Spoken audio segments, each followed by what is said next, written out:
Most families that do not allow the assets of the house to work for them are already disadvantaged.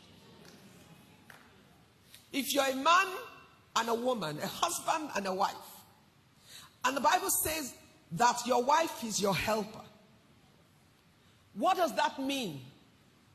That there's a quantum of the resource that will build your life that is in you, but the rest of it is hidden in that woman.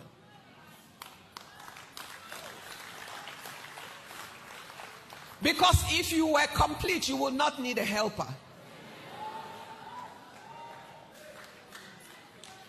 It's simple logic. I like real conversation. I don't like grammar. I like practical. I'm a scientist. My first degree is in chemistry. And I've spent the last 30 years building a manufacturing group. So I deal with real things. I don't deal with imaginary stuff. I like business plans to be real for me. I want to see how. Where does it end? Show me the money. Yeah. So at the end of the day, let's know what we're doing and where we're going and how we're getting there. So it's simple, common sense. But God always speaks in simple language. He's a straight shooter. We complicate his language.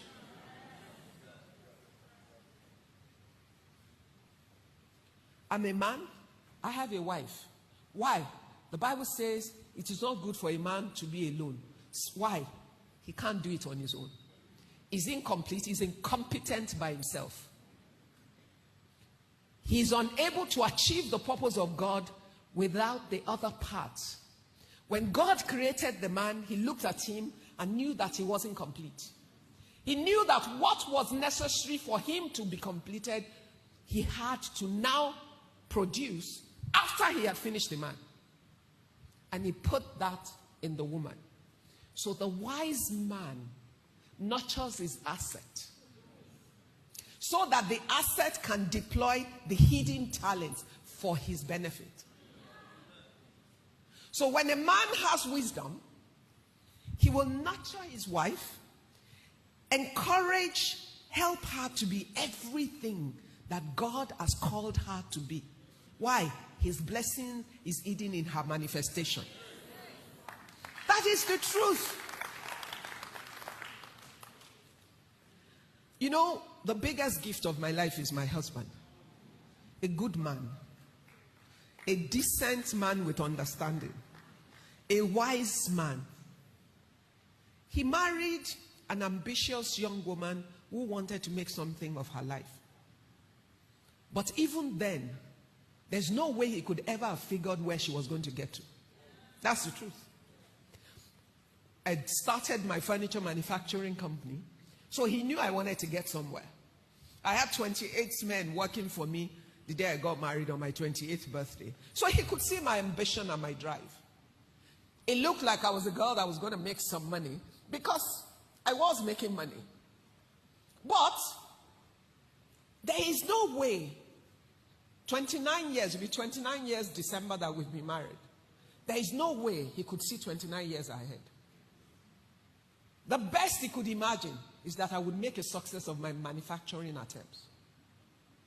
But he could never know the extent to which in the course of doing that, the Lord will use the same talents and following his word, following his values, sticking to his values and his word in the course of building the manufacturing good, that there's a time and a season that Nigeria in itself will change and governance and values and ethics will become important.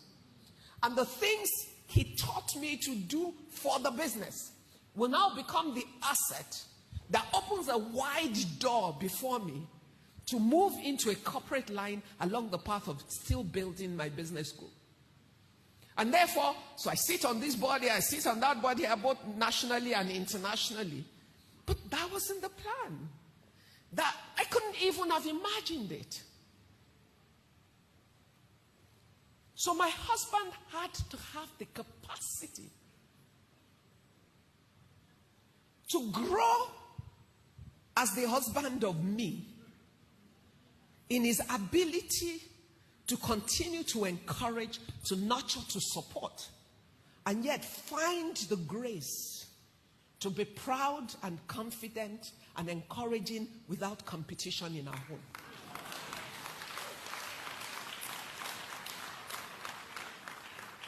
That takes understanding. So when I say I'm married to a grace man, I'm not joking. Because you really have to get to the point where you understand the will of God, the purpose of God, and the hand of God enough to understand that this is not sent against me. This is sent for me.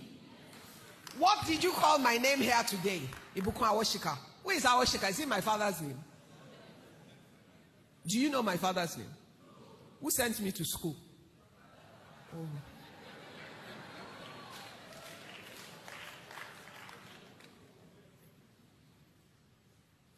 If you think anything of me, when you meet my husband, what do you think?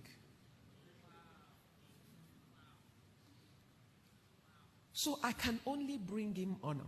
I don't want to get to Proverbs 31 woman because I know many women hate her for many reasons. Because they think she's their problem in many ways. So I'm talking real life now. But in reality, if you go and read it, the Bible says that her husband is honored at the gate. Why?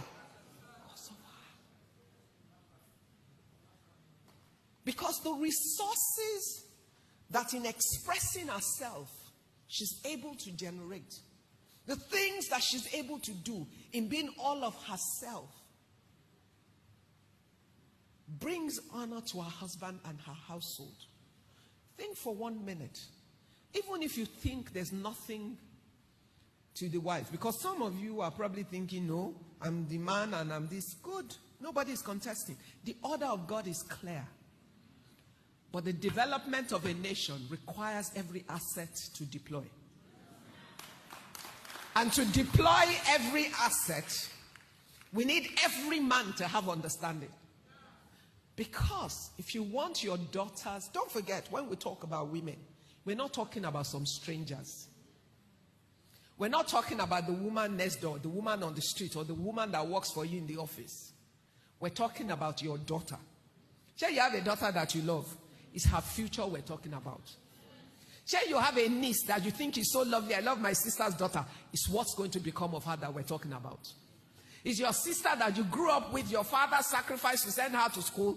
It's what her husband can do to her because of lack of understanding that you also do to other women or to your wife every day. For the sake of the nation, we need every asset at work, male and female.